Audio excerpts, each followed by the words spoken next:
Bom dia, amados. Exatamente 9 horas da manhã. Estamos entrando mais uma vez para falar da palavra do Senhor e dividir com você mais um pouco sobre essa experiência que nós temos com relação ao livro de Apocalipse. Nesta manhã eu quero dividir um tema mais específico, né? Aliar judaico. Né?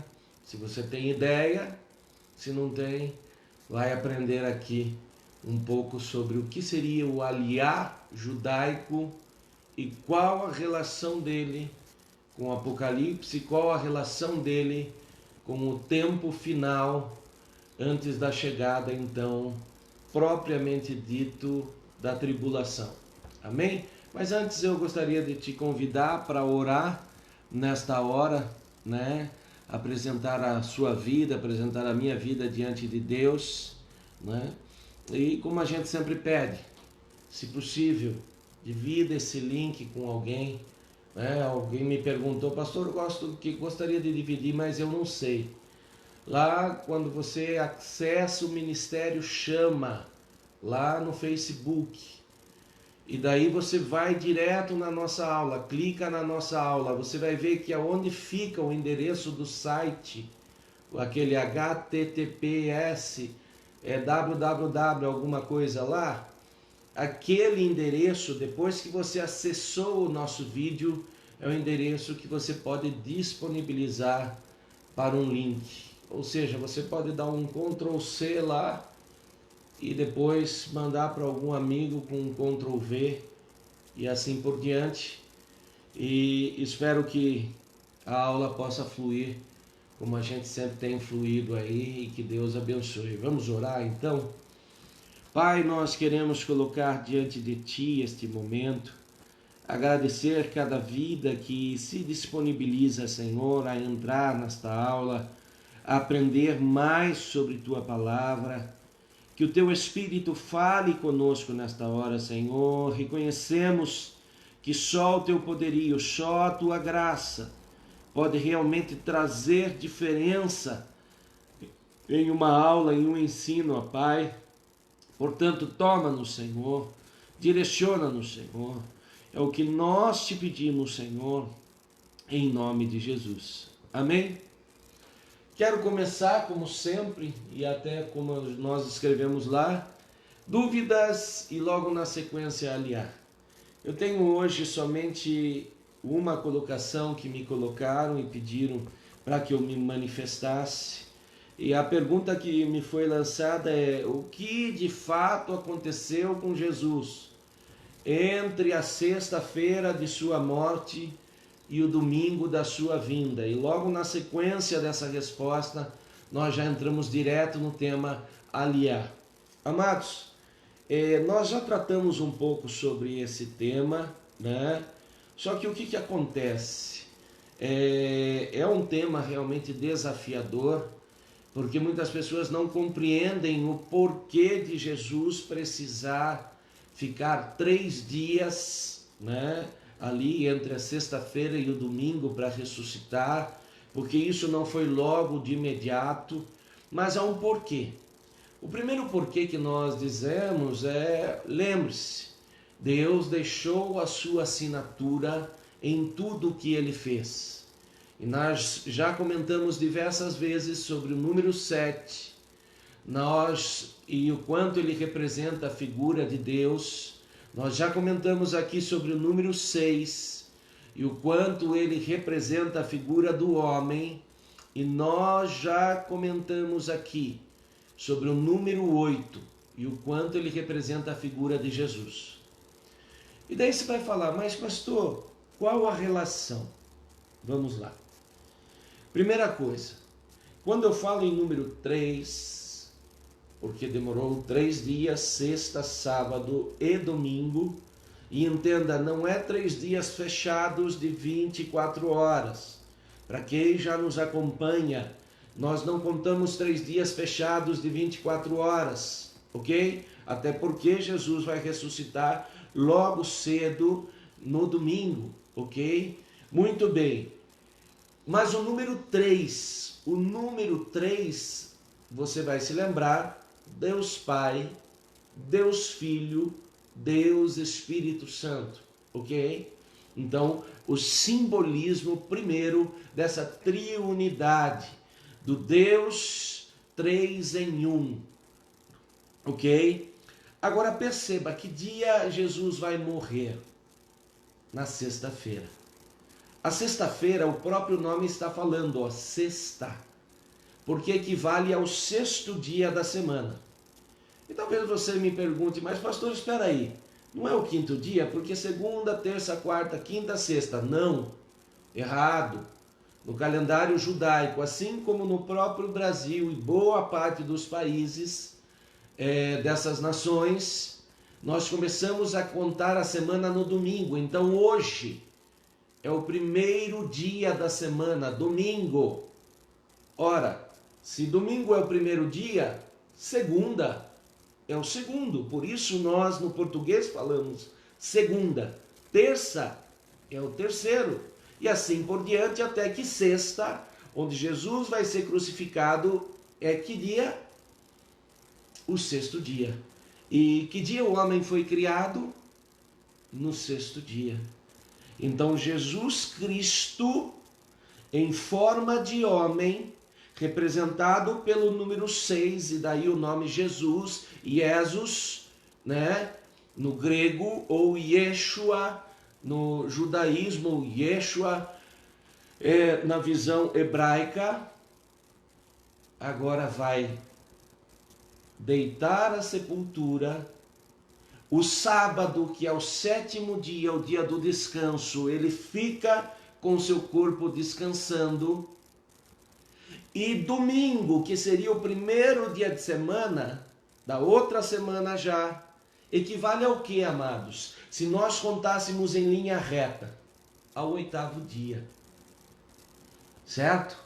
Ou seja, o próximo domingo seria equivalente ao primeiro dia de semana, ou se contássemos na sequência, ao oitavo dia, que é exatamente o dia de Jesus, né? Só que agora não o Jesus em corpo humano propriamente dito somente, mas agora o Jesus também, Cristo, ressurreto, ok?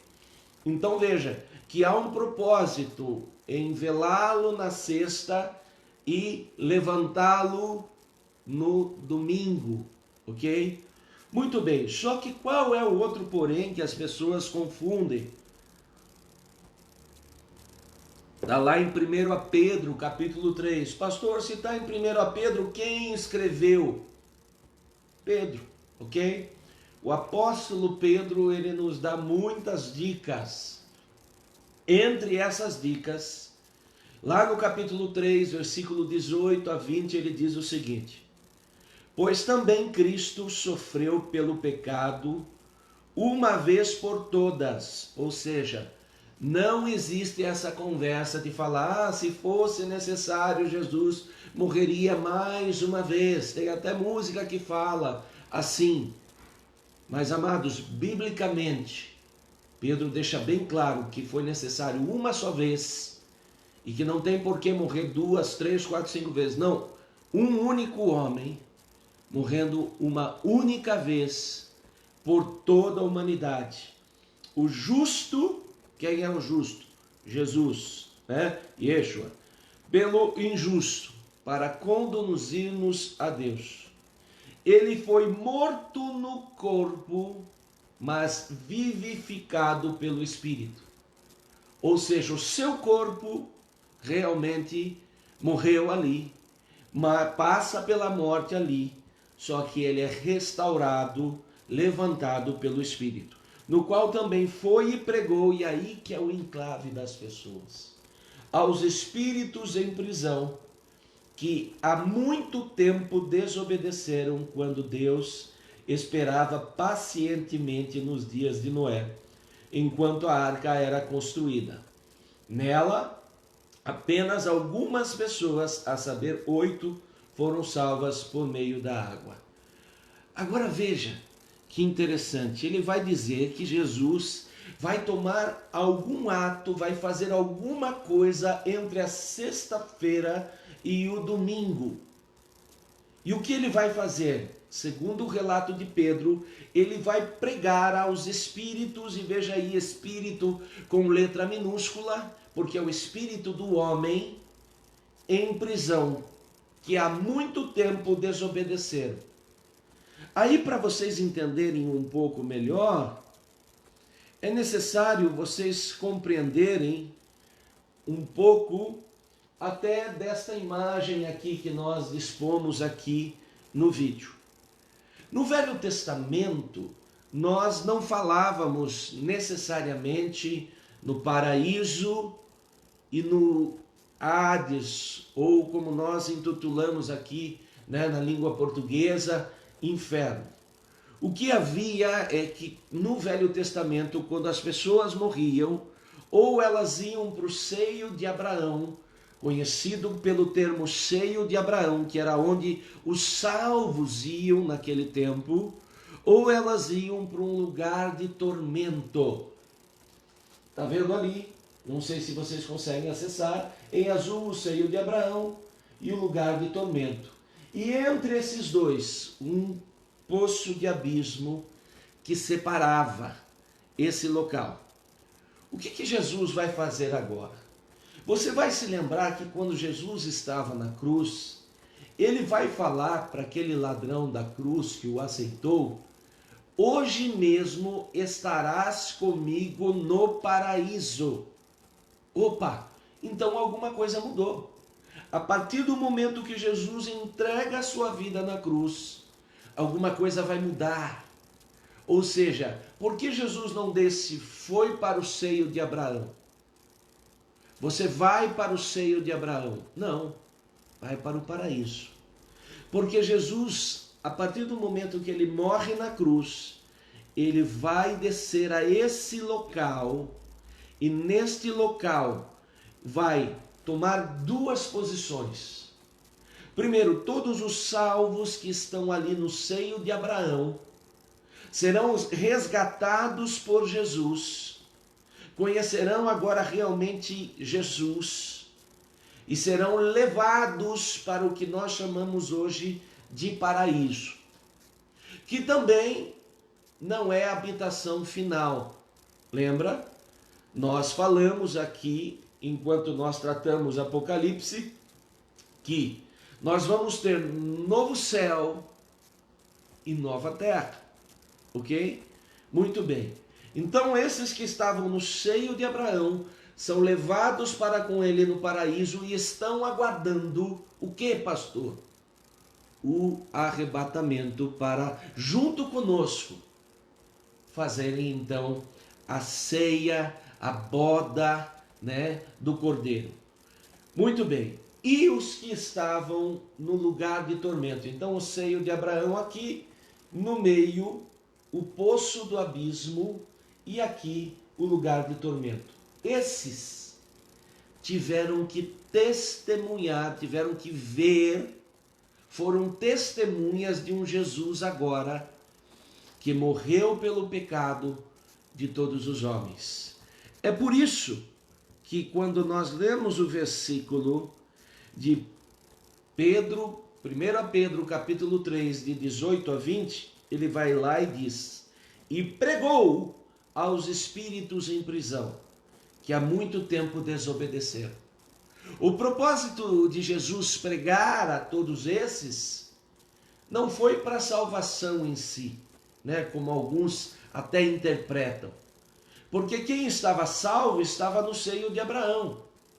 Foi para testemunhar que aquilo que Noé falava era verdade. Foi para testemunhar que aquilo que Abraão falava era verdade. Mas pastor, por que seio de Abraão? Já falamos aqui. O seio, ele lembra o primeiro momento. O seio onde que a criança descansa. Ela descansa no seio da mãe. Ela é amamentada no seio da mãe. Então a representação aqui da aliança que foi feita com Abraão. Ok? E daí então esses que morreram, crendo nessa mesma fé que Abraão tinha, na vinda de um Salvador, na vinda daquele que cumpriria todas as coisas, e entenda, Davi, Abraão e tantos outros homens tinham noção de que Deus levantaria um homem para salvá-los, um justo em nome de todo um grupo de injusto, ok? Então, você deve estar se perguntando, mas pastor, será? Vamos lá em Lucas capítulo 16,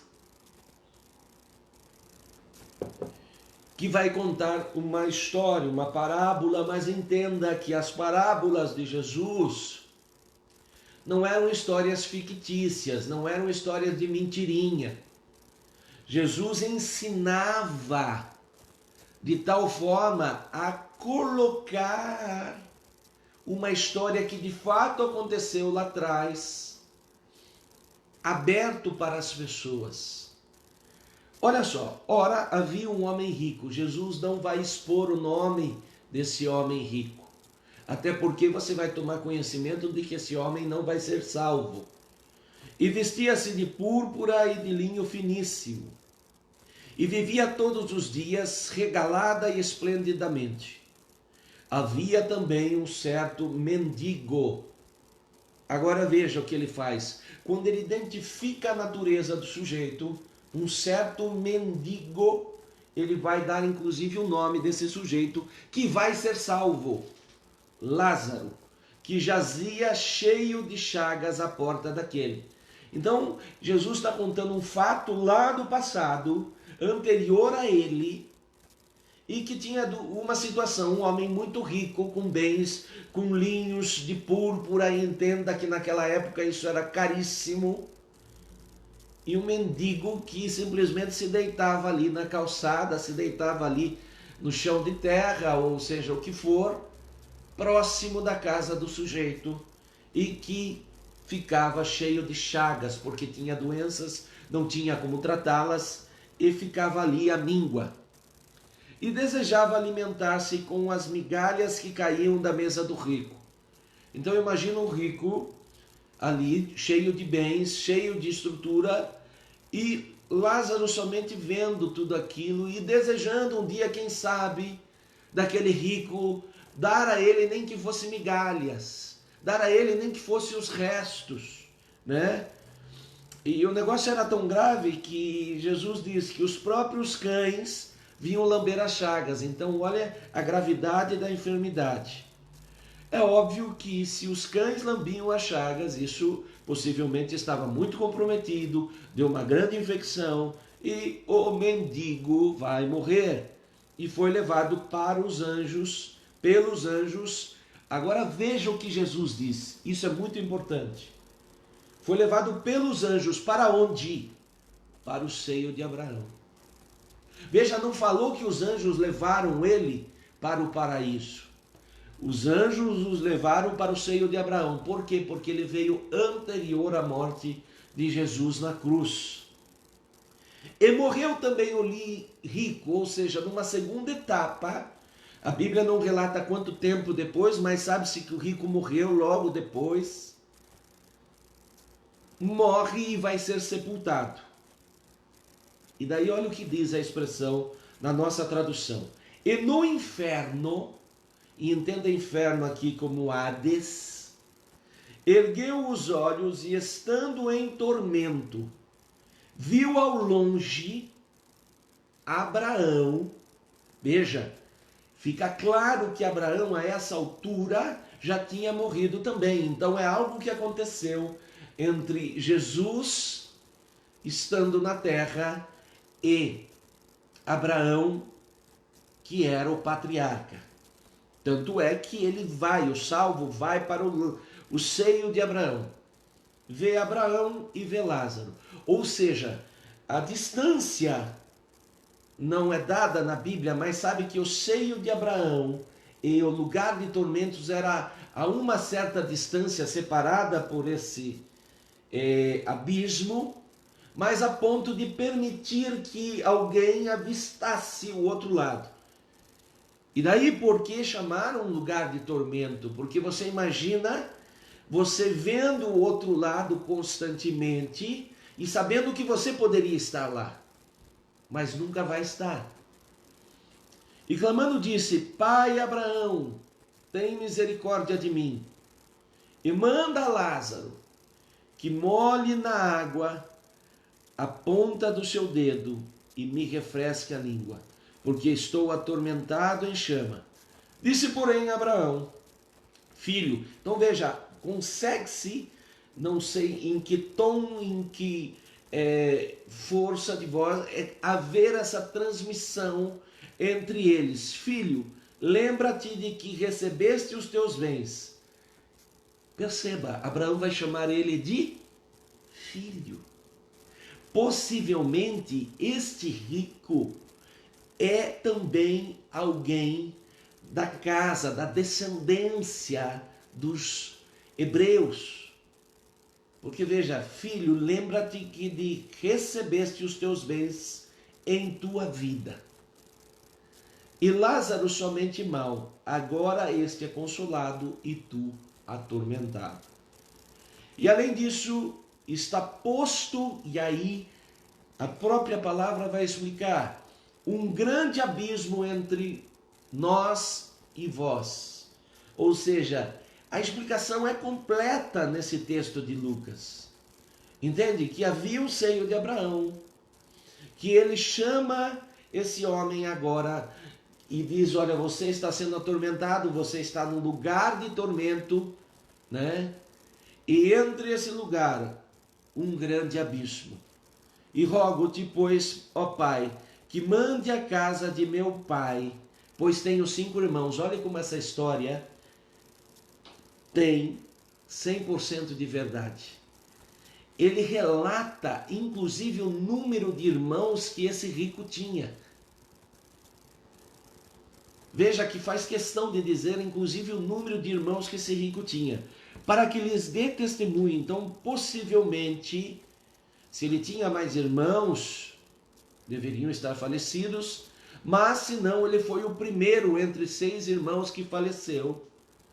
E ele tem uma preocupação, ou seja, nós descobrimos uma outra coisa.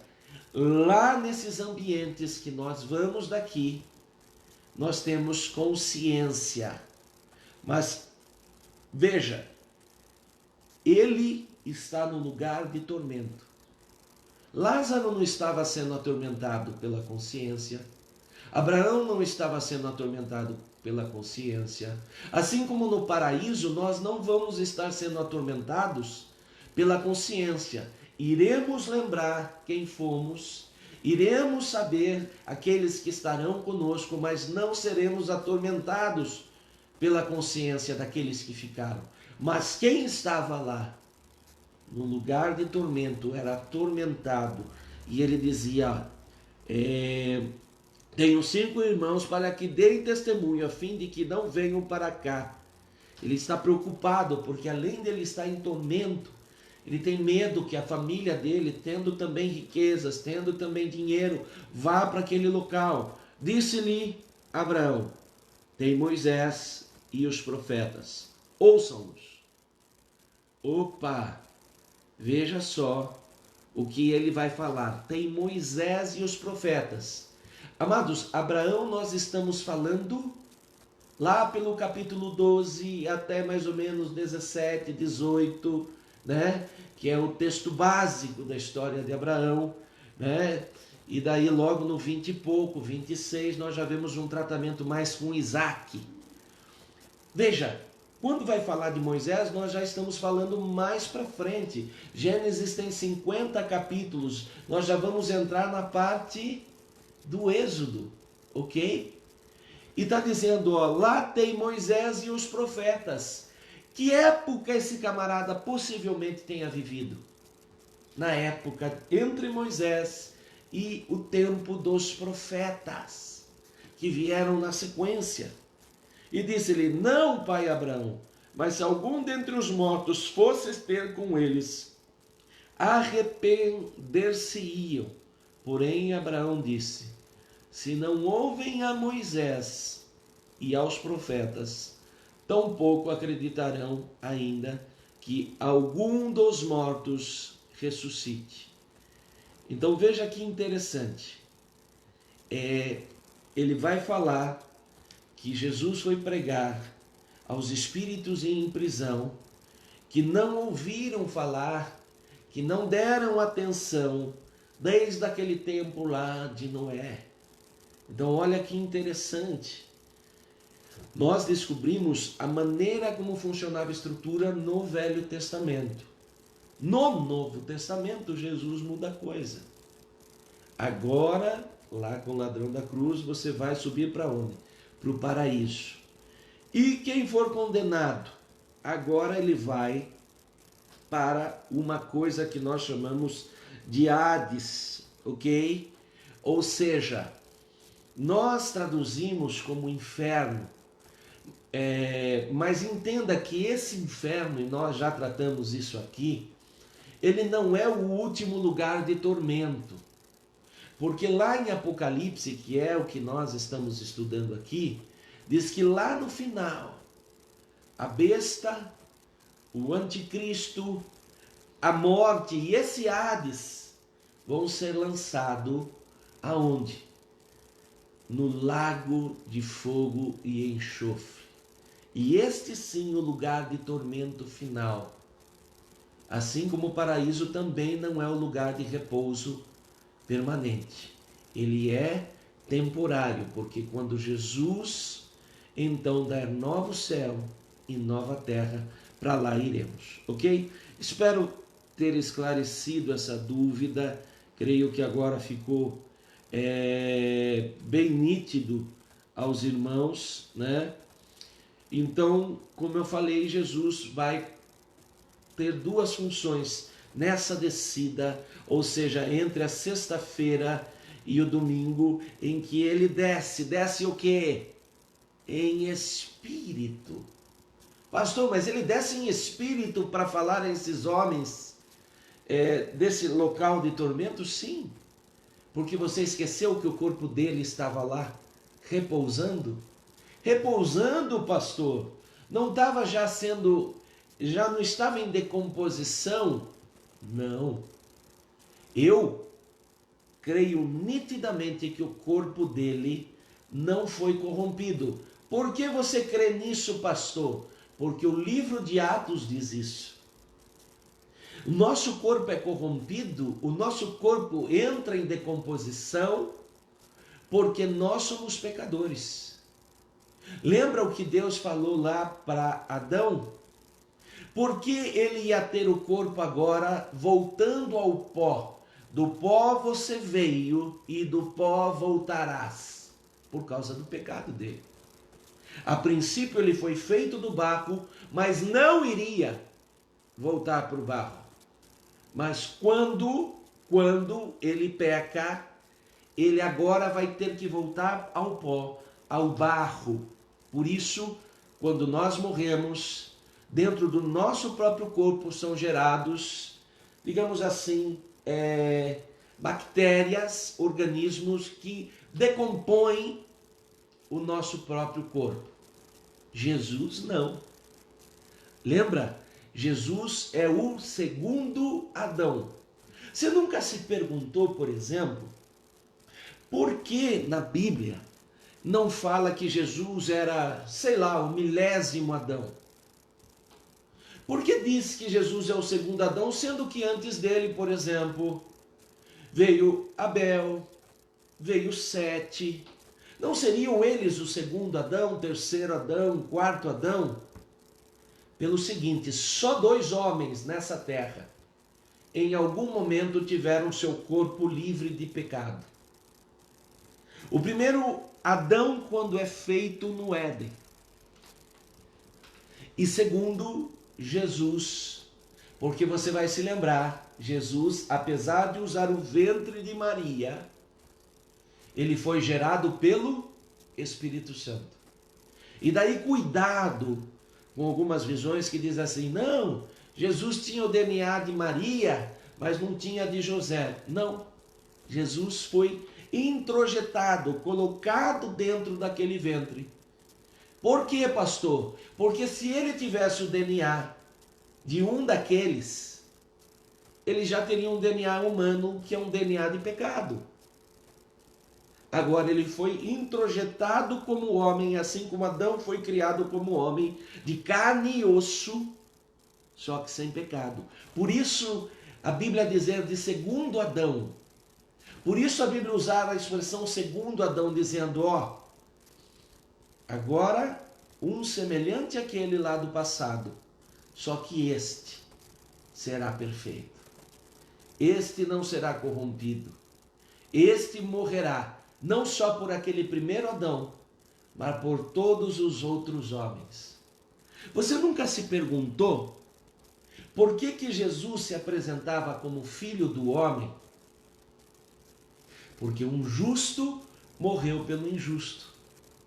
Ele se apresentou como filho do homem para que eu e você pudesse ser apresentado diante de Deus como filhos de Deus. Já pensou que o verdadeiro filho de Deus era ele? Já pensou que quem merecia ser chamado filho de Deus era ele? Mas ele se intitulava como filho de homem, para que nós que verdadeiramente somos filhos de homens falhos, pudéssemos ser recebidos como filhos de Deus. Pastor, prova isso biblicamente. Atos 2, 31 diz que o corpo de Jesus não sofreu decomposição. Vou ler lá para vocês. Atos 2, 30 a 32. Todavia, ele era profeta. Nós estamos falando lá de Davi. Quem que está falando aqui? Pedro. Eu gosto muito de Pedro, né? Tem alguns personagens bíblicos, entre eles Paulo, mas Pedro foi muito importante e muita gente dá pouco destaque, porque Pedro, além de ter uma ação muito importante diante de Deus, ele dá versículos muito preciosos de dicas para nós. Todavia ele, profeta, lá no tempo de Davi, né, sabia que Deus lhe prometeria sobre juramento que colocaria um dos seus descendentes. Descendente de quem, pastor? De Davi, acabei de mencionar, né, em seu trono. Agora veja o versículo 31 do capítulo 2 de Atos. Antevendo isso, profetizou sobre a ressurreição de Cristo, que não foi abandonado no sepulcro e cujo corpo não sofreu decomposição, ou em algumas traduções, corrupção. Deus o ressuscitou, no caso Jesus, e todos nós somos testemunhas desse fato. Como assim todos nós, pastor? Tantos os que vivem depois de Jesus, quanto aqueles que vieram antes, testemunharam. Lembra, Jesus desceu àquele lugar para dizer, eu cumpri a promessa que Deus fez ao meu pai Davi, ao meu pai Abraão, e aqui eu estou. Amém? Muito bem.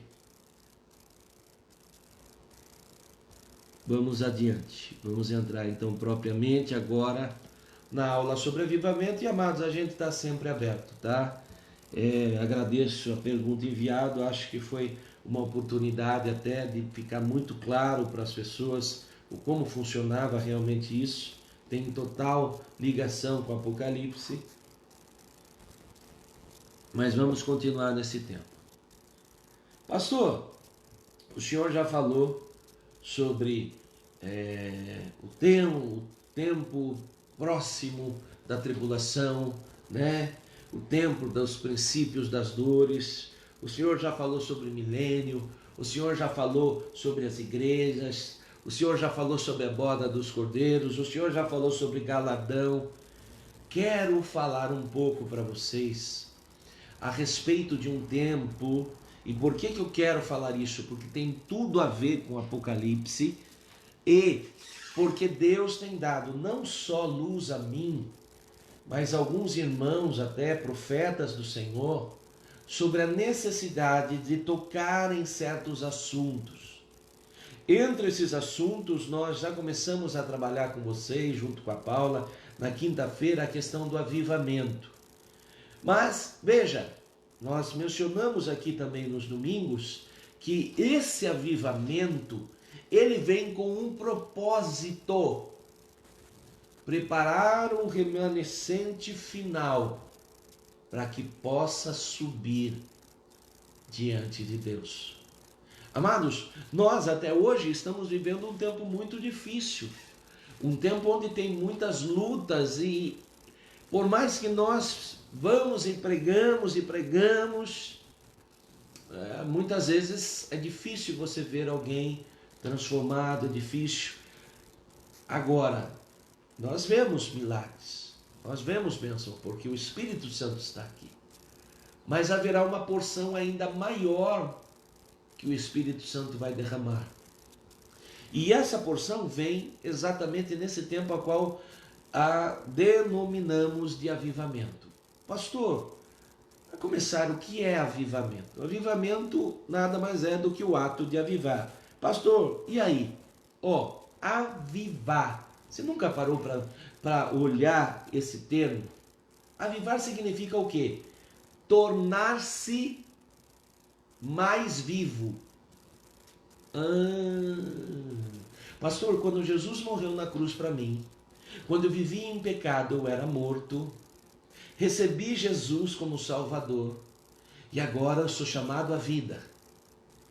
Mas o Espírito Santo, que é o Espírito Santo, que detém toda a glória, detém toda a bênção de Deus, ele vem sobre nós de uma maneira muito particular e especial, e nos torna mais vivos ainda do que já somos.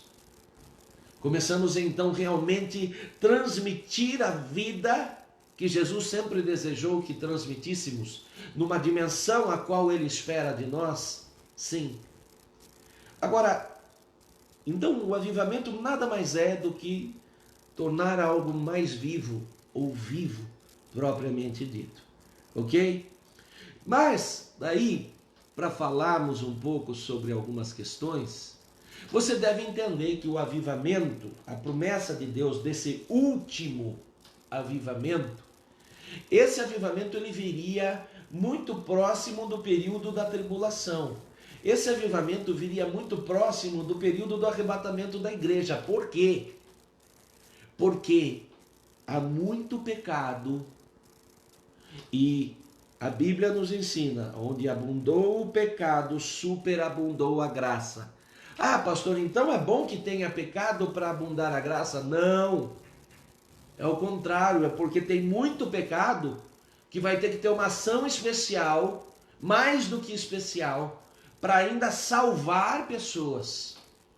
É um dos períodos mais difíceis de se pregar, é um dos períodos mais difíceis da ação da igreja, e daí nós não contarmos simplesmente conosco, porque nós não temos poder de convencer ninguém, mas o Espírito de Deus sobre nós, em nós, este sim tem poder de convencer, converter e tudo mais.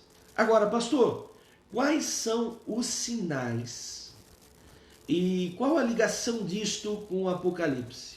Amado, é simples. Entenda que o avivamento vem num tempo final antes do arrebatamento, para aumentar o número desses salvos, para ganhar mais vidas do inferno para a salvação.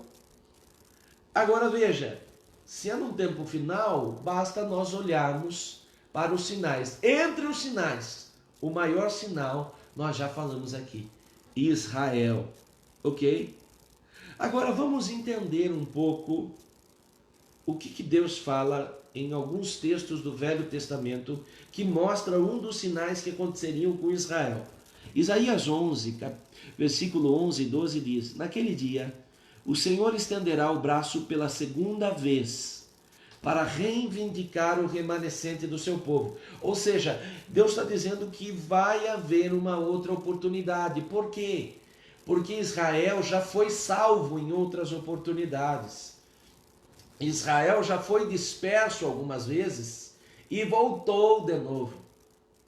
Mas agora, olha, para reivindicar o remanescente do seu povo que foi deixado. Lembra?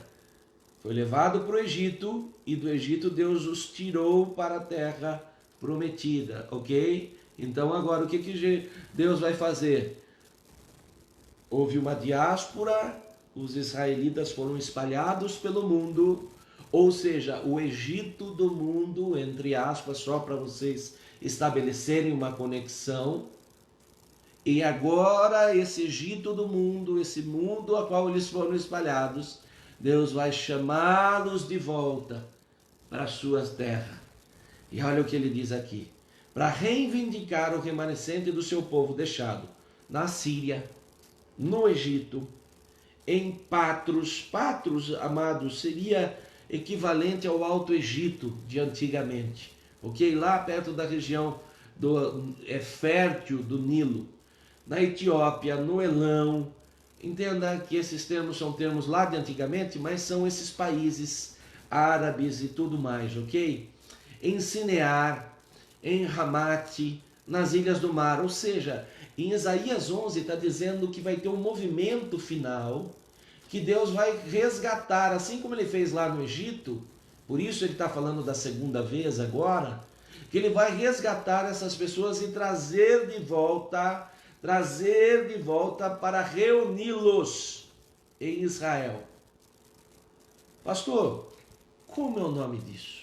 Aliá, que é o tema da nossa aula, ok? Então talvez hoje você nunca tenha ouvido até hoje falar em aliá, ou se ouviu, talvez tinha um conceito, o que será isso? Né? É por isso que você encontra inclusive alguns aviões, né, que estão pousando lá em Israel com judeus, e no próprio avião está lá a bandeira de Israel escrito Aliá, né? Que é o que? A volta desses judeus para Israel.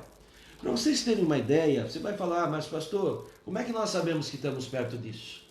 Desde 2000 e para frente, mas de uma forma mais intensa, de 2014, 2015 para cá, há um incentivo muito grande para a volta deles para Israel. A previsão, amados, no próximo ano e meio, ou seja, nos próximos 18 meses, é que 90 mil descendentes de judeus, ou judeus propriamente ditos, vão voltar para Israel. Esse é um número expressivo, perto de outras épocas, ok? Jeremias 31 também vai falar, ó, estão chegando os dias, declara o Senhor, em que esta cidade será reconstruída para o Senhor. Que cidade, pastor? Jerusalém, Jerusalém, ok? Muito bem. Como que ela vai ser reconstruída? Pelo próprio povo, ok? Agora, olha Ezequiel 11:17. Portanto, diga, assim diz o soberano Senhor, eu os ajuntareis. Ajuntareis quem, pastor? O povo de Israel, dentre as nações, e os trarei de volta das terras, para onde vocês foram espalhados, e lhes devolverei a terra de Israel. Ou seja, Deus está falando do quê? Do que nós chamamos hoje de aliá. Daí você vai falar, bom, legal, pastor, eu estou percebendo e entendi o que é o aliá, mas qual é a importância disso? E agora, muito estrategicamente, vem a segunda parte dessa aula. Aliá, se você for pegar a tradução judaica, veja, o termo aliá nada mais é do que uma transliteração, ou seja, é o som que é emitido nessa palavra pelos judeus. É claro que eles não escrevem igual nós, ok? O som que sai da palavra hebraica, porque eles têm um outro alfabeto, e essa adaptação desse alfabeto deles para o nosso, essa adaptação do som do alfabeto deles para o nosso, chama transliteração, e daí nós escrevemos exatamente a pronúncia aliá. Esse termo aliá significa ascensão. Ah, pastor, de ascender, exato. Só que não é acender de riscar um fósforo e colocar fogo. É acender aqui, no português, com SC. Ou seja, é o acender de subir. Pastor, estou começando a entender uma coisa. Se nós falamos de aliar, se nós falamos da saída do povo de Israel e voltar para Israel, saindo das nações, voltando para Israel, ele está ligado à ascensão, pastor. Pois é, que é o que nós vamos tocar nessa segunda aula. E grava comigo, o que é o arrebatamento? Não é ascender ao céu. Jesus vem até a metade. Jesus não vai no primeiro momento pisar sobre a terra. Ele vem com os anjos e vai nos chamar para o encontro dele. Entendeu? Então Jesus desce num primeiro momento até uma parte ali. E lá no céu nós vamos avistá-lo, juntamente com os anjos em volta dele. E os anjos vão vir nos resgatar aqui na terra para ir ao encontro dele. Quando os anjos nos resgatam para ir ao encontro dele, o que está acontecendo conosco? Estamos ascendendo, estamos subindo. Então falou em aliar, pastor. Falou em ascensão. Falou em aliar, coloque os olhos abertos, porque nós estamos falando de arrebatamento. Pois é. E até um termo que no hebraico também é usado para imigração, né, do povo judeu, é o eretz, ok? Então que é o movimento contrário. O aliar é a volta, o eretz é a imigração, ok? Muito bem. A emigração judaica, né, conhecida como Ierida, né? A tradução de Ierida, que é essa emigração judaica, ela significa descida. Então veja como tanto o termo da ida do povo para as nações, que é Ierida, que significa descida, quanto o termo das nações, que eles estão lá nas nações para a sua volta, significa subida. Não é movimento contrário? Se eles vão, a tradução é descida. Se eles vêm, a tradução é subida. Já se perguntou por quê? Pastor, nem fazia ideia que significava isso. Então nós vamos explicar. Porque não que a terra de Israel seja a terra com a maior altura. Não. Tem montes que são mais altos que Israel, fisicamente, geograficamente dizendo, né? Então, por exemplo, Sorocaba.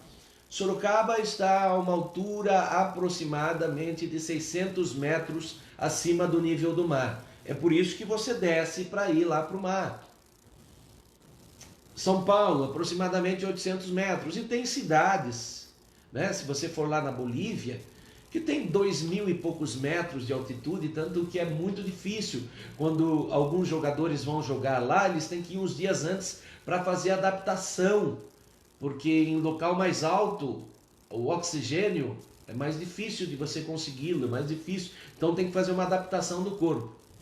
Então entenda que não é que Israel, propriamente dito, fisicamente, é o lugar mais alto da terra, não. Mas espiritualmente é conhecido como o lugar no alto, o local alto. E daí quando você diz assim, se eu estou no lugar alto e vou para o lugar mais baixo espiritual, que é o mundo, que é onde habitam os gentios, eu estou fazendo uma descida, ierida, desculpa.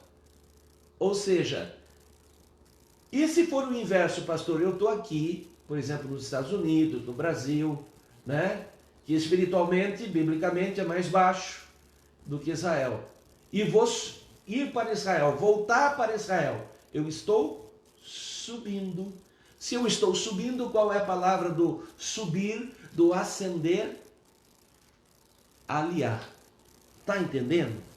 Então veja como esses termos biblicamente tem total conexão com movimentos espirituais de Deus. Agora, pastor, o que era uma diáspora? A diáspora foi a dispersão, né? Se pensando no povo judeu, no caso, né? Do povo judeu para todas as nações. Ok? O êxodo, pastor, qual que é a diferença? O êxodo, nós temos o povo judeu lá no Egito, eles vão sair, eles vão entrar no êxodo para chegar aonde? De novo, ali a terra prometida, que futuramente seria o que nós conhecemos hoje, né, como Israel em grande parte. Então, êxodo nada mais fala do que uma saída, do que uma imigração, tá? E a diáspora é essa dispersão, que eles vão parar no mundo todo. Mas você concorda comigo que tanto êxodo, quanto diáspora, quanto, aliás, são movimentos dos judeus? E você concorda comigo que nós começamos essa aula dizendo que o movimento dos judeus leva a movimentos espirituais? Entendeu? Então, toda vez que os judeus se moverem de uma forma distinta, não é qualquer movimento, eu vou de uma loja para outra. Não é esse movimento que eu estou falando. Estou falando de movimentos distintos, movimentos diferenciados, ok? Significa dizer que há movimento no espiritual. Vamos ver se isso é verdade ou não? Atos 1, e daí vocês veem que eu estou entrando no livro de Atos, eu estou entrando no tema do avivamento, eu estou entrando no tema que Deus quer trabalhar nesse tempo, para falar sobre algumas coisas, para nos preparar, porque eu acredito que está muito próximo, principalmente nessa virada judaica agora, do dia 21 de setembro, que começa o novo ano judaico, de nós termos um avivamento. Agora veja Atos capítulo 1, versículo 8 ao 12, o que diz: recebereis a virtude do Espírito Santo. Quem está falando? Jesus, quando morre, ele ressuscita e ele vai aparecer aos discípulos, né? Aquelas mulheres e tantos outros, e ali ele vai se estabelecer 40 dias, ok? Tanto é que Jesus vai e aparece a eles em algumas ocasiões, que inclusive, num determinado momento, Jesus diz: olha, o que vocês têm para comer? E Jesus ceia com eles e come peixe com eles, ok? Muito bem. Recebereis a virtude do Espírito Santo. Jesus agora, após esses 40 dias, vai subir. Mas você imagina o clima das pessoas, porque o clima estava complicado. Estou falando de alguém que tinha morrido, estou falando de uma perseguição romana, estou falando de uma perseguição judaica. Imagina o desespero deles vendo que Jesus estava subindo definitivamente, né? Pelo menos nesse tempo deles. Jesus vai dizer e consolá-los dizendo: recebereis a virtude do Espírito Santo que há de vir sobre vós. Ser-me-eis testemunhas tanto em Jerusalém como em toda a Judéia. Observe. Quem vai descer? O Espírito Santo. Não é um movimento espiritual. Quem está subindo? Jesus. Não é um movimento espiritual. Olha o que vai acontecer na terra. Tanto em Jerusalém, toda a Judéia e Samaria. Os judeus vão se mover. Então, em Jerusalém, vão se mover pela Judéia toda e vão se mover, inclusive, em Samarias e outros confins da terra. Então, a subida de Jesus e a descida do Espírito Santo totalmente conectado a movimentos dos judeus sobre a terra. Pastor, então se isso acontecia lá, o Aliá, que é um movimento judaico muito importante, vai trazer movimentos espirituais também. Pois é, e veja que o que eu estou te entregando é uma coisa muito profunda. Não é ensinado em qualquer lugar, e não estou falando isso por causa de mim, estou falando isso da importância que você tem que dar por esse segredo espiritual, a importância que você tem que atentar para essas coisas. Poderia ser eu, poderia ser qualquer pessoa te passando isso, mas este assunto é de mais de importância e de mais revelador, ok? E estando eles com os olhos fitos no céu, por quê? Porque Jesus está subindo. Enquanto ele subia, o que é subir, pastor? Ascendia. O que é ascender, pastor? Aliar, ok? Eis que junto dele se puseram 2 homens vestidos de branco. Pastor, quem são esses 2 homens vestidos de branco? Anjos. Pastor, tem outro segredo espiritual aí? Tem. Grave isso, amado, em nome de Jesus. Essa é uma das aulas que eu considero mais importantes. Ok? Se bem que todas, quando se fala em Apocalipse, são de mais importante. Todas que falam do tempo do fim são de mais importantes. Mas entenda que Deus está dando segredo para nós do que nós vamos viver daqui a pouco. Deus está dando segredos do avivamento. Olha o que ele diz. Enquanto ele subia, Jesus subia, eis que se puseram 2 homens de brancos. Lembra no arrebatamento o que vai acontecer? Jesus vai descer e os anjos vão nos pegar e subir. Alguém desce, alguém sobe. Jesus subia, os anjos desceram. Lá em Atos 1:8-2. O que significa isso, pastor? Que o avivamento, o movimento judaico, a ação de sair de um lugar para o outro terreno, simboliza também que nós vamos começar a ver manifestações sobrenaturais. Pastor, mas isso já não existe? Amados, claro que há pessoas que por uma escolha de Deus, pela sua onisciência, Deus escolheu para que elas tivessem visões do mundo sobrenatural. Então, quem tem visão aberta, é natural que elas vejam anjos, é natural que, infelizmente, elas não veem só anjos, veem demônios, veem todo um mover espiritual, mas que não é dado por todos. Quando você está numa batalha espiritual, às vezes você não está vendo anjo, às vezes você não está vendo demônios, você tem às vezes o sentimento. Puxa, um ambiente de opressão. Puxa, um ambiente que me traz paz, que me traz conforto. Então você sabe que tem um movimento espiritual ali, mas ele não é visto. E nem muitas vezes acontece em tantas proporções como vai acontecer nesses últimos tempos. Então, nesse avivamento, nós já demos algumas características em outras aulas ou até em alguns vídeos daqueles de 7 minutos que eu falei para vocês. Eu falei que esse avivamento ele vai ter uma característica que vai ser a geração de Elias, onde os pais se convertem aos filhos e os filhos aos pais. Se você não assistiu esse vídeo de devocional lá sobre paternidade, corre lá assistir. Eu acho que foi o meu 4º vídeo que eu falei sobre isso. E eu disse o seguinte, uma das características que Deus vai gerar homens que tenham uma geração espiritual, homens que sejam uma influência sobre filhos espirituais a tal ponto que esses filhos cresçam dobradamente com relação a esses pais. Ou seja, a nossa geração seguinte, que vai nos acompanhar nesse arrebatamento, ela ainda será muito mais usada do que a nossa geração em si. Agora veja, eu falei e estou falando hoje que vai ter uma outra característica. Manifestação espiritual numa proporção a qual não imaginamos. Vai haver cura dentro de hospitais. Vai haver manifestação de pessoas que antes não viam o sobrenatural, vão começar a ver. Pastor, mas todo mundo? Não. Claro que dentro de uma seleção de Deus, mas numa proporção muito maior do que nós vimos até hoje. Por quê? Porque nós estamos no aliar, no movimento judaico, no movimento de Israel, no subir.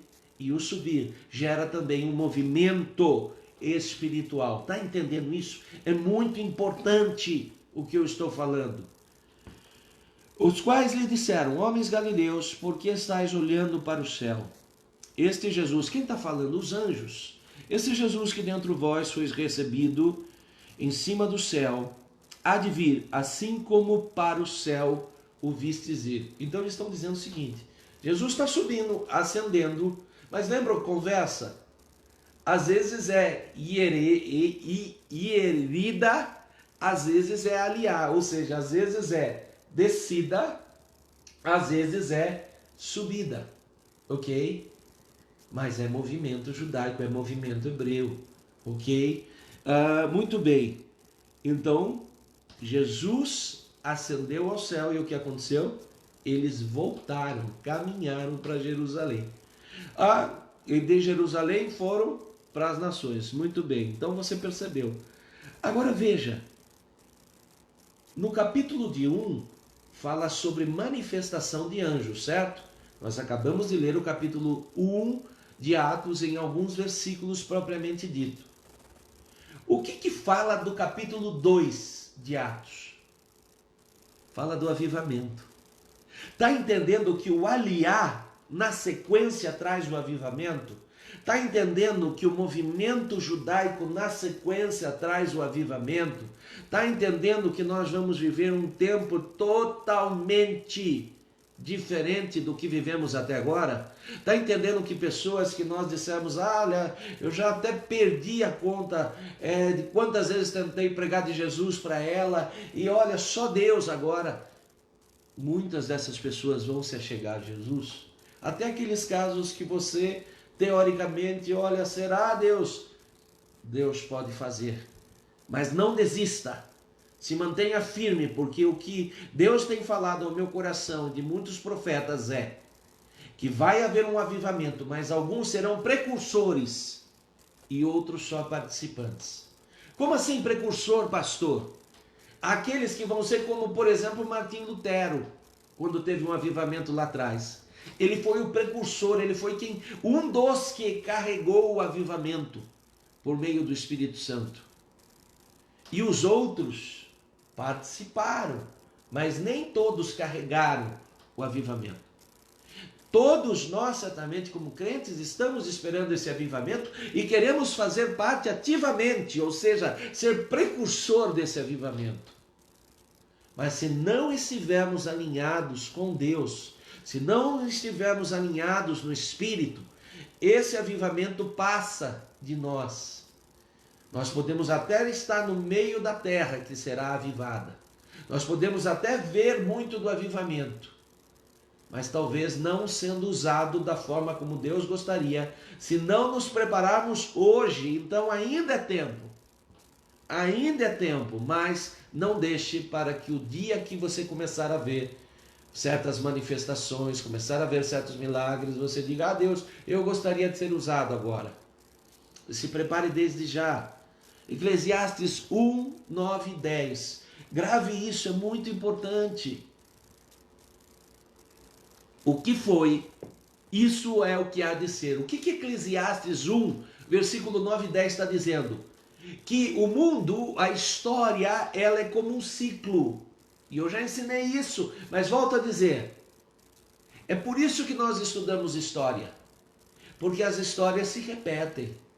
Os pecados se repetem. Os erros se repetem.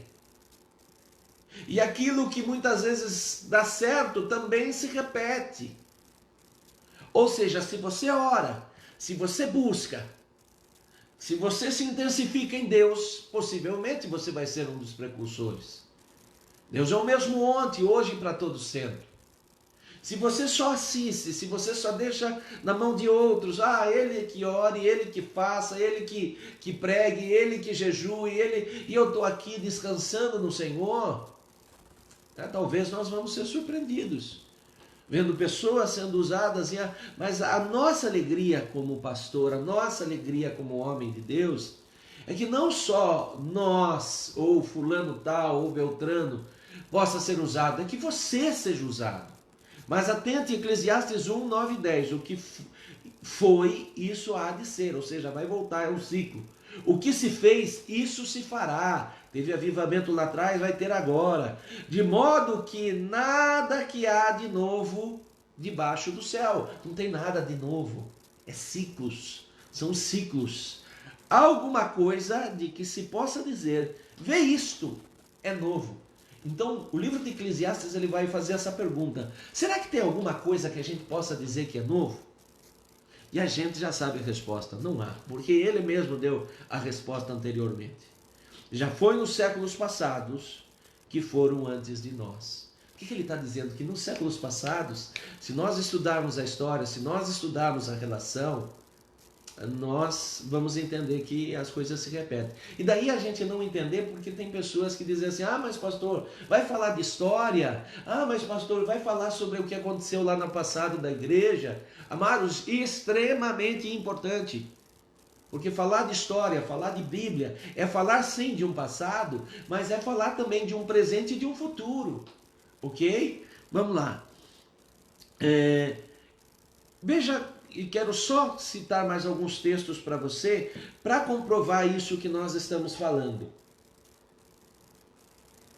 Êxodos 14, 18 e 19, então, estou falando do livro de Êxodo. Se eu estou falando do livro de Êxodo, eu estou falando sobre um acontecimento muito importante. A saída do povo do Egito para a terra prometida. Ou seja, o que eles vão fazer, pastor? Eles estão aqui embaixo no Egito. Ah, mas o Egito é mais baixo, as terras do Egito são mais baixas que a terra de Israel. Falei para você entender isso espiritualmente. Estão aqui no Egito, espiritualmente mais baixo, e vão subir para a terra prometida, espiritualmente mais alto. Vão ascender. Agora olha o que diz o capítulo 14. E os egípcios saberão que eu sou o Senhor, quando for glorificado em Faraó, nos seus carros e seus cavaleiros.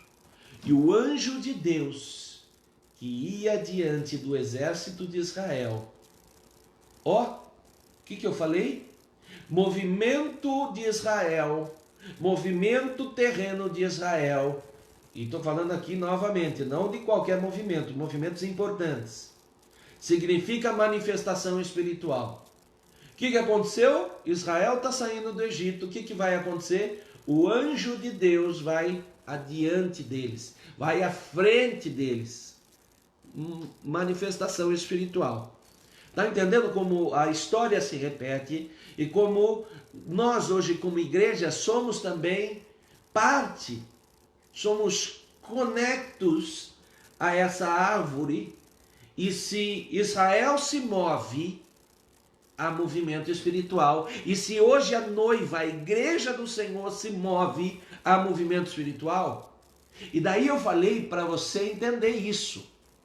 Se mova espiritualmente para que ocorra movimentos espirituais. Se mova também no terreno para que ocorra movimentos espirituais, a começar na sua vida. Às vezes nós queremos esperar em Deus, mas sentados no sofá. Amados, não é assim. Tem que ter oração, tem que ter jejum, tem que ter estudo da palavra. Estudo da palavra, não é só leitura, é estudo, é se dedicar, aprender, se empenhar. Por quê? Isso para Deus soa como movimento. E se soa como movimento, nós atraímos como igreja, como noiva, como parte do ramo conectado na videira verdadeira que é Israel, que é Jesus Cristo. Se nós nos movemos, o espiritual vai se mover. Se nós nos movemos como igreja, o espiritual, o avivamento vai chegar. Está entendendo? Olhe quanta profundidade, olhe quanta dica espiritual e que nós passamos despercebidos uma vida toda. Está entendendo a importância dessa aula? E em nome de Jesus, se alguém não estiver assistindo essa aula e você saiba, porque está viajando, está fazendo seja o que for, manda o link para ele, por favor, para que ele entenda esses movimentos espirituais. Pastores, em nome de Jesus, assistam essas aulas. Profetas, em nome de Jesus, assistam essas aulas. Especificamente essa aula. Porque vocês têm que entender isso, para que o movimento espiritual aconteça numa plenitude. Se retirou. Agora veja, o anjo que estava diante agora se retirou e ia atrás dele. Por que o anjo ia atrás dele? Se ia na frente, ia o quê? Guiando. Então, no avivamento nós vamos ter uma luz de Deus, nós vamos ter uma sabedoria maior para andar adiante. Mas veja que o anjo agora vai para trás. No avivamento nós vamos ter como uma muralha de Deus, uma proteção de Deus. Por que os anjos vão para trás? Porque estava o povo lá do Egito correndo atrás. Estava lá o faraó e seus cavalos correndo atrás do povo. E sabe o que eles vão se deparar? Com o mar. Mas sabe o que o anjo faz? Ele fica atrás. Sabe o que o avivamento vai trazer? Muita conversão, muita bênção, muita vitória, mas também perseguição. Mas entenda que Deus vai criar uma muralha. Vai ter muita crítica? Vai, mas Deus vai criar uma muralha. Vai ter muito apontamento? Vai, mas Deus vai criar uma muralha. Agora veja, Êxodos 14, 26 e 27. Mas o Senhor disse a Moisés: estende a mão sobre o mar, para que as águas voltem sobre os egípcios. Olha o que Deus faz do movimento espiritual. Ele vai te colocar assim frente a algumas situações. Não ache que não, porque vai acontecer. Se você ler a história do avivamento, você vai ver que teve perseguição, que teve gente que apontou dedo, que teve gente que criticou, em todas as épocas que houver avivamento. Mas veja, Deus te faz se deparar com o mar e ele abre o mar. Ou seja, você passa por meio dessas tormentas, você passa no meio dessa luta em seco, sem ser atingido, ou seja, sem ser derrubado. E agora as águas vão se fechar para eliminar o quê? Aqueles que nos perseguem. Ou seja, a boca daqueles que falam contra nós, nesse avivamento também serão caladas. Ok? Agora veja, nós estamos falando novamente de avivamento. Agora, vale citar também Êxodos 23. Olha só que legal, Êxodos 23. Eis que eu envio um anjo diante de ti. Opa, falou de anjo, ok? Falou de movimento espiritual. Para que te guarde pelo caminho e te leve ao lugar que eu tenho preparado. Não está conseguindo entender o que está acontecendo? Que caminho que nós estamos sendo guardados, assim como o povo de Israel lá naquele tempo? Ele está falando de um tempo de um preparo. Nós estamos nesse tempo do preparo. Nós estamos sendo guardados, por exemplo, de um Covid. Nós estamos sendo guardados de enfermidades gravíssimas. Nós estamos sendo protegidos para que Deus nos leve, como diz o versículo, e te leve a um lugar que tenho preparado. Qual é o lugar que Deus te preparou? O lugar de avivamento. O lugar de movimentos espirituais. E olha que interessante, ele fala da ação de um anjo. E logo na sequência, para que te leve, movimento terreno gerando movimento espiritual. Movimento terreno gerando bênção espiritual. Agora veja o que diz Eclesiastes 5, 6, e eu quero dar um destaque. Mas não provoques a ira, porque não perdoará a vossa rebeldia, porque o meu nome está nele. Pastor, que palavra forte, o que significa isso? Significa dizer que nesse tempo de avivamento, a justiça de Deus também se elevará. E se a justiça de Deus se eleva, o tratamento com o pecado, o tratamento com os erros, também serão mais sérios. Então, crente que não se decide, crente que não se alinha, alguns vão ficar para trás, mas alguns terão, inclusive, sequelas da falta de posição. E é por isso que Deus nos ama e fala, olha, se posicionem, porque o meu objetivo não é trazer sequelas. Agora veja o que diz Eclesiastes 5, o mesmo 5, eu li o versículo 6, eu vou ler do 1 ao 5 para vocês. Guarda o teu pé quando entrares na casa de Deus, porque chegar-se para ouvir é melhor do que oferecer sacrifícios de tolo. Sabe o que Deus está falando aqui?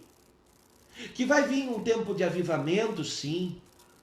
Que os moveres geram avivamento, mas Guarda teu pé nesse tempo. Porque se começar com promessa de tolo, sabe aquela coisa assim, ah, Deus eu vou fazer, Deus eu vou acontecer, porque Deus eu vou realizar isso para o Senhor, não faça promessa. Porque nesse tempo, se nós não guardarmos o nosso pé, Deus vai cobrar as promessas que não cumprimos. Se eu falar para Deus que vou fazer jejum, é melhor fazer. Se eu falar para Deus que eu vou me dedicar à palavra, é melhor fazer. Se lá na frente o pastor falar para você dizendo assim, ó, se posicione, olha, quero saber quantos daqui querem entrar nesse propósito, amado, é melhor não entrar do que entrar de qualquer jeito. Fazer promessas para que os outros olhem e não cumpri-las. E isso eu falo principalmente com a liderança. Em nome de Jesus, cuidado, porque é um tempo de guardar os pés, o tempo de avivamento. É um tempo de guardar os pés.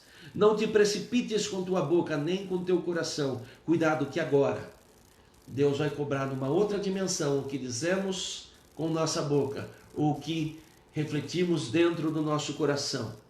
Quando a Deus fizeres algum voto, não tarde em cumpri-lo. Melhor é que não votes do que não cumpra. Então veja, olha que interessante. Nós vemos lá atrás, no Velho Testamento, diversas movimentações. Abraão não se movimentou? Concorda comigo que Deus chega para ele e diz assim, vai para a terra que te mostrarei. Movimento trouxe o quê? Manifestação sobrenatural. O que aconteceu um tempo depois do movimento? Ele teve Isaac, ele era estéril. A sua esposa Sara era estéril. Movimento trouxe manifestação espiritual. Ah, pastor, estou orando por uma causa há anos, mas agora chegou o tempo. Porque agora nós estamos no tempo onde o movimento traz manifestação espiritual. Ok? E nesse tempo que nós vamos ver Apocalipse, é esse tempo como foi no dia de Adão, no dia de Abraão, no dia de Isaac, todos eles se movimentaram, amados. Jacó, que é uma prova, Jacó, ele vai lá no vale de Jaboque, ou seja, estava aqui em cima, desceu para o vale, ok? Movimento, ó, descida e herida. Em herida, ele tem uma batalha com o anjo do Senhor. E dali ele sai com o nome modificado. Ele sai para o sobrenatural. Consegue entender isso? Adão saiu do Éden. Houve movimento espiritual. Infelizmente, no caso de Adão, infelizmente foi, porque ali ele vive então agora uma vida de pecado. E ali ele vai sofrer certas consequências. Números 12. E falaram Miriam e Arão contra Moisés, por causa da mulher cusita. A mulher cusita, ela é descendente de Cush. O povo cusita, ou de Cush, eles tinham uma pele mais morena, em grande parte. A Bíblia não deixa bem isso claro, as razões, mas uma das análises dos estudiosos é que eles não aceitaram que Moisés casasse com uma mulher com pele mais morena do que a deles. Alguns entendem que era porque era de um povo diverso do deles. Mas agora Deus vem e vai falar com esse povo e vai castigar. E quem era Miriam e quem era Arão? Irmãos de Moisés. Vai castigar porque eles falaram contra Moisés. Vai castigar porque eles falaram contra um servo do Senhor. Entende o nível de justiça que nós estamos entrando agora?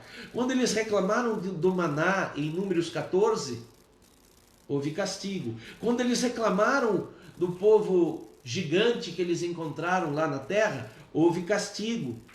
Quando no capítulo 16 eles disseram que Moisés era muito autoritário, houve castigo. Então, amados, o avivamento traz movimento espiritual, mas ele traz justiça, ok? Agora veja, mais um detalhe só. Quando Ruth, preste atenção, ela precisava ser redimida, lá no Velho Testamento. O remissor dela, o remidor, perdão, dela, era um parente lá próximo que não quis remi-la. Sabe o que ele faz? Ele tira as sandálias e entrega a Boaz. Olha só, Ruth 4 diz assim: diante disso, o resgatador respondeu: nesse caso não poderei resgatá-la, pois poria em risco minha propriedade. Resgate você mesmo. E daí o comentário bíblico mesmo. Antigamente em Israel, para que se o resgate fosse feito de uma propriedade, ou seja, do que fosse, a pessoa tirava a sandália. Então todo negócio em Israel, para ser oficializado, você tirava a sandália. O que é tirar a sandália? É movimento. É dizer que você estava acostumado a andar de uma forma e agora vai começar a andar de outro.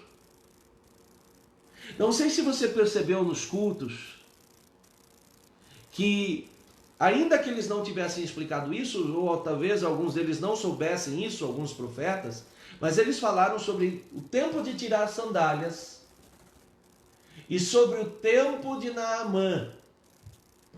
O que Naamã vai fazer lá no Rio Jordão quando ele vai mergulhar? Vai tirar as vestes, vai tirar a armadura e vai tirar também o que os comandantes de guerra, como os romanos usavam, calçados semelhantes a sandálias. Tirar a sandália, mergulhar no Jordão, é trazer movimento espiritual. É Deus dizer que ele vai andar em uma nova forma, em uma nova terra, em uma nova etapa. Então o avivamento vai trazer uma nova forma de andar, uma nova terra e uma nova etapa. Por isso, amado, não deixe para depois.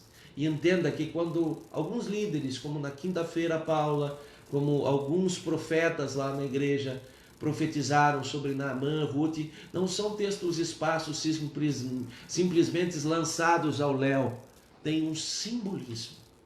Então hoje é tempo de nós deixarmos nossas sandálias, porque Deus quer nos movimentar em um tempo novo, em uma etapa nova e de uma forma nova. Amém? Que Deus te abençoe. Alguém mandou perguntas? Sem perguntas. Sem perguntas? Amados, vocês que estão aí conosco, eu peço a gentileza mesmo. Se você puder dividir esse link com algum irmão que não pôde acompanhar, com alguém que não pôde estar com a gente, com alguém que às vezes até não é da igreja, mas gosta das coisas do Senhor, acredita que pode vir um tempo diferente no Senhor, divida esse link, divida essa mensagem e seja também um precursor desse avivamento. Nós temos os cultos à noite. Hoje, a pedido do pastor, estaremos com o pastor Eric à noite, né? A princípio seria o meu dia, mas o pastor Eric estará dando uma mensagem muito importante hoje. Então, quem quiser estar lá na igreja ou no online à noite, às 19 horas. Na terça-feira, culto às 20 horas. Na quinta-feira, eu e a Paula lá com essas palavras de discipulado às 19 horas. E nas quartas também, Mateus com o Betel. E domingo de manhã, nós novamente, às 9 horas, transmitindo a palavra do Senhor. Um grande abraço, obrigado por você nos honrar e que Deus te abençoe. Em nome de Jesus. Amém.